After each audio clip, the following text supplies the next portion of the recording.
Hi guys! Today I will walk you through my full experience at Speilsalen, a one Michelin-star restaurant located in Trondheim, Norway. Speilsalen translates to the Mirror Hall and is located inside the historic Britannia Hotel, which dates all the way back to 1870.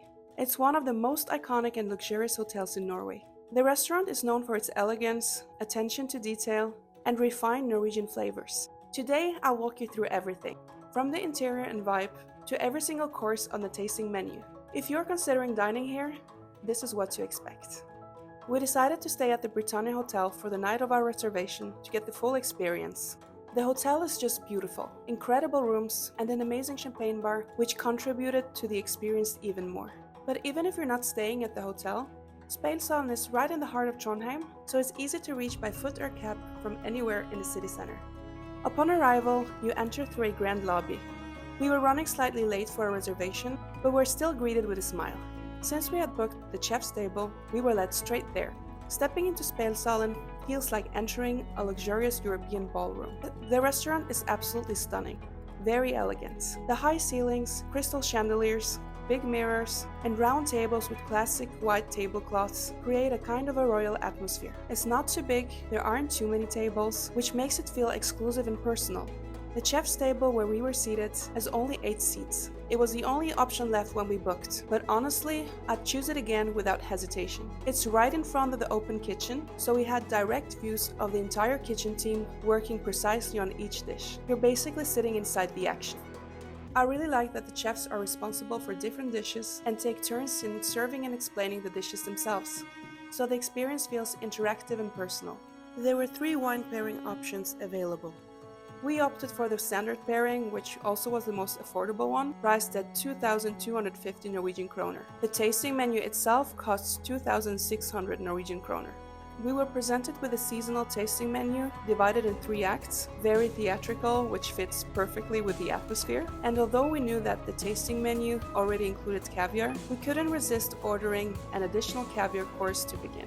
It came served with waffles and sour cream, a delicious start. And now over to the food.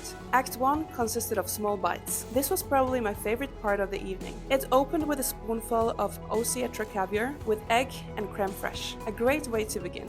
Then came langoustine with pumpkin and quark, nicely balanced with a bit of crunch that added a great contrast to the soft textures. It was beautifully presented. Next came what they called chicken cream with cherry and madeira, which was not only the most visually stunning bite, but also my personal favorite. Last was porcini mushroom with shallots and pepper. Again, beautifully presented, and a nice finish to the act with deep flavors. Each dish was full of flavor and thoughtfully presented. These dishes were served with Crème Blanc de Blonde Liberfil champagne, a perfectly chosen pairing by the sommelier. Before Act 2, we were surprised with a special off-menu treat. Tomatoes from Hanasan served with alpine cheese, red hair algae, and elderflower. A fun fact here is that Hanasan is a farm in my hometown, and for someone who isn't usually a fan of tomatoes, I was pleasantly surprised. The dish was really sweet, fresh, and had a great flavor. For some reason, it's one of the dishes that I actually remember most, and it's just tomatoes. Act 2 consisted of the main courses, so the dishes here are more substantial. First up, we had scallops with cucumber, sansho pepper, which is a Japanese pepper with a citrusy numbing flavor, and dashi, a Japanese broth made from seaweed,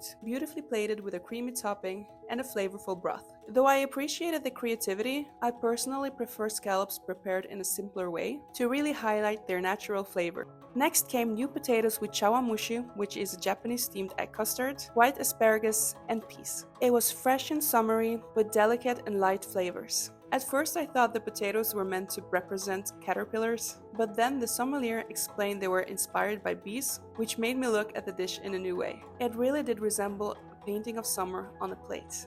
Then came halibut with parsley, radish, and vinjam, and I personally found it a bit less impactful compared to the other dishes. It was beautifully presented, though the flavors were a bit subtle. The crook pairing, however, was exceptional and elevated the dish. The final dish of the act was quail with chanterelles, apple, and potato. It was rich and earthy with flavors that actually reminded me of Polish cuisine. I'm specifically mentioning Polish cuisine because that's where my family's from. Act 3 consisted of desserts. I'm not usually a dessert person, and I'm often too full by the end of the tasting menu to fully enjoy them, but these were a pleasant exception. They were light, elegant, balanced, not overly sweet, and again presented like pieces of art. The first was quince rose with apple, oats, and spices. The second was cherry with Jerusalem artichoke, caramel, and brown butter. Finally came a trio of small bites: honey, lemon, and vanilla, yuzu cantaloupe and jasmine, and raspberry chocolate and Jerusalem artichoke.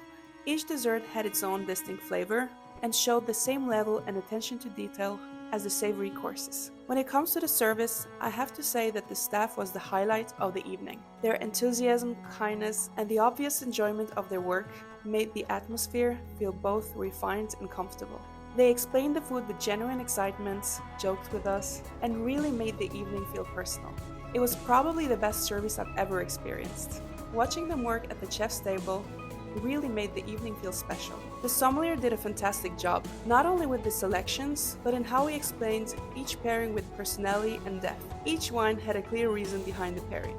The host was exceptional, taking great care of us throughout the night. It's also worth mentioning that the restaurant is a Krug ambassador.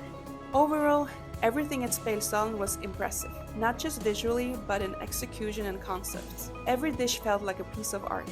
Compared to experimental places like Noma, Speilsalen leans more into refinement and visual beauty than exploring unconventional flavors. What I did feel was missing, especially when comparing to 3 Michelin-star restaurants, was a stronger narrative and connection between the courses. Some dishes felt a bit disconnected from each other, and I didn't fully understand the overall theme or story behind the tasting journey. That said, the experience was still incredible. And once again, the highlight of the evening was definitely the staff. For this reason, I highly recommend sitting at the chef's table if you visit. It's not just dinner, it's the whole experience. With that, I will finish talking about my experience at Speilsalen. Thank you for watching and stay tuned for more episodes. If you like this video, please hit the subscribe button because there are many more to come.